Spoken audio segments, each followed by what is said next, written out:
Egaa gammachuu mubaarak musammaa hundi keenyayyuu gammaduu fi qabna. Shamarran taanee shamarran gaafa deessuu gammachuu guddaatu nutti dhaga'ama. Egaa ardiin argitan kuni ardii bareedduu, ardii mi'ooftuu fi mijattuu kan taate yoo kaname baay'een keessan ardii Saa'ud Arabiyaa yookaan immoo ardii Dubaay jettanii fudhachuu dandeessu. Dacheen tun dachee Oromiyaa lalistuu biyya aannanii bunaatiin kan badhaatedha. Egaa shama harka fuune kabajamtootaa fi daawwattoota hordoftoota keenya. Nageenyi koo kan jaalalaa fi kabajaa bakkaa fi lafa jirtanitti isiniif haa baay'atu. Anis obboleettiin keessan bakkaa fi lafa hin jirutti Waaqayyoof galannaa ga'u nagaa fayyaa kooti. Egaa kan argaa jirtan kuni dachee Oromiyaati. Dacheen Oromiyaa baay'ee bareedduu fi miidhagduudha. Biyya kamuu keessa jiraattee aga feete biyyi ormaa yoo sitti bareeddillee biyya abbaa keetii biyya dhaloota keetii kan caalu akka hin jirre sirriitti hubattee beekuu qabda yeroo kamiyyuu jechuudha. Asumarraan illee gara viidiyoo fideetti ga'uusin deebisee jechuudha. Mubaarak Musammaa abbaa ilma lammataa ta'ee jira. Haati manaasaa yeroo darbetti akka garaatti baattuu fi ulfataa ta'e fuula miidiyaa fuulduratti fidee ture. Torbee tokko waan hin guunnedha. Har'a immoo ilma isaa haammatee gara keenyatti dhufeera jechuudha. Baga gammaddee baga rabbii si gammachiise siin jecha gammachuun kan nama gammachiisu biyya lafaa kana keessatti gamoo bareedaa qabaachuu, mana bareedaa qabaachuu fi qabeenya hedduu fi maallaqa hedduminaa baankii cabsu qabaachuu osoo hin taane ilmoo qabaachuudha jechuudha. Biyya lafaa kanarratti jaalattee jibbitee wanti yeroo kamiyyuu si gammachiisuu danda'u, wanti yeroo kamiyyuu nama gammachiisuu danda'u maalidha yoo jette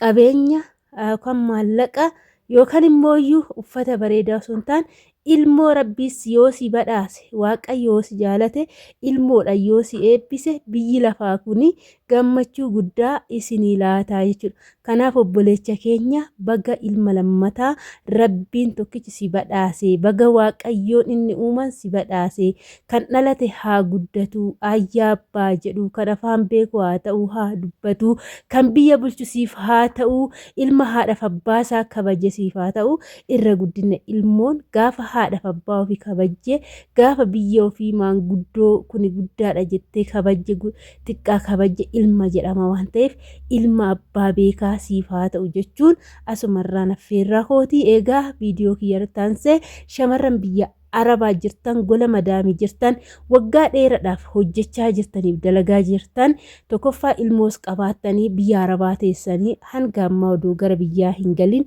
osoo ilmoos hin qabaatin biyya Arabaa teessaniif viidiyoon kun dhaamsa isiniif jechuudha. Dachee tanarratti dhibba manazzaru malee dhibba jiraachuu akka hin dandeenye hundi keessanuu sirriitti jala murtanii beekuu qabdu.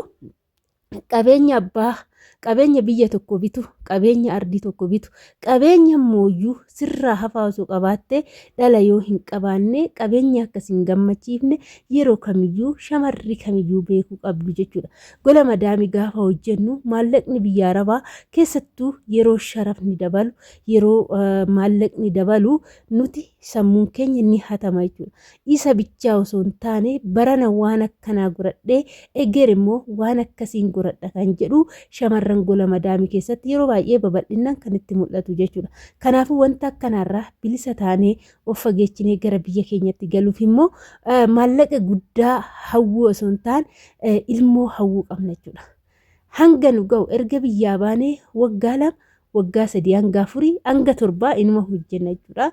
Umuriin keenya akka daa'imummaadhaan yoo biyyaa baane aga waggaa 7titti inuma hojjenna dhalli nurra darba jennee hin fudhannu. Haa ta'u sanii ol ijoolleen hojjettan dalagdan waggaa 20 waggaa 15 siruma oduu biyya abbaa keessatti hin deebiin osoo dhala tokko hin godhatin biyya Arabaa taa'uun yookaan galtanii deebi'uun isiniif akka beekumsaatitti fudhachuu dandeechu. Garuu hanga feete dalagii hanga feete hojjedhu maallaqni biyya Arabaa bakka ati yaadde yookaan immoo bakka hangaa jettee barbaaddu saniin sii ga'uu hin dandeechu jechuudha. Isheen dhala qabdu koottuutii galiitii dhala kee ilmoo kee jaalala haadha barsiisi. Haadha jechuun maal jechuudha? Ilmoon takka haati gaafa guddiste jaalala haadhaa barti, jaalala biyyaa barti, jaalala hawaasaa barti. Kanaafuu yoo xiqqaate maallaqni biyya arabaa bakka garaa keetillee yoo sii ga'uu baate ati immoo kottu gara biyya keetii deebiti ilmoo kee dhala kee jaalala haadhaa barsiisiiti.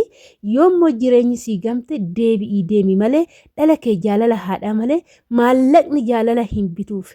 Maallaqni aga feete ati maallaqas bitii fi ergii fi uffata bareedaa bitii fi wanta ishiin barbaadu wanta dhalli kee barbaadu san hunda godhiif.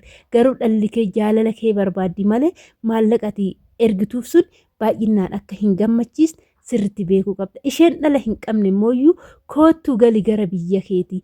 Dhalli osoo sirran darbiin umurii shamarranii gadabii qaba. Gadabii keessanitti fayyadama. Shamarran takka gaafa waggaa 30 ol dabarte umurii ishee eeggachuu qabdi jechuudha. Maaliif jennaan umuriin kee waggaa 30 ol darbee yoo jedhe waggaa 10 doona jedhe dhalli narra hin darbu, waggaa ganaa doona jedhe dhalli narra hin darbu jettanii yaaduu dandeechu. Garuu akkasii yaaddasuuf faallaa isinitti dhufuu danda'a. Mee hiriyyaa tayyaa takka seenaa hiriyyaa tayyaa isinitti himaa. Akkanumatti onlaayiniidhaan wal barre jechuudha. Inna gaafa ishiin galtee gaa'ila keessa seentu umuriin ishii waggaa 35 jechuudha. Haa ta'u garuu akkuma umuriin kiyya ganaadha dhaluu nan danda'a jedhamee akka yaadamu sanii miti. Obboleettii keenya kana dhalli irra darbee osoo hin taane garaa ishee ni taa'a. Tanaa taa'e jettee yoo gammadde ji'a 4 ta'eetirraa ba'a. Ji'a 4 ta'eetirraa ba'a. Osoo akkas jettu obboleettiin teenya tun dhala takka duun argatiin yeroo irra darbee qabeenya ni qabdi, mana ni qabdi, wanti isheen dhabdeen jirtu garuu sa'aatii kanatti yeroo kanatti jireenyi ishii gammachuudhaan hin guutamne. Sababni isaa maalidha?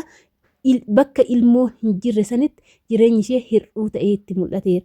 Gaafa ilmoo hin qabaanne qabeenya hanga feete odoo qabaatte iyyuu ilmoon hin jirtu jireenyi kee hir'uudha. Gaafa immoo qabeenyi hin jiraanne ta'ee ilmoo qabaatte jireenyi kee hir'uu ta'ee sitti hin mul'atu tasallee jechuudha shamarran keenya.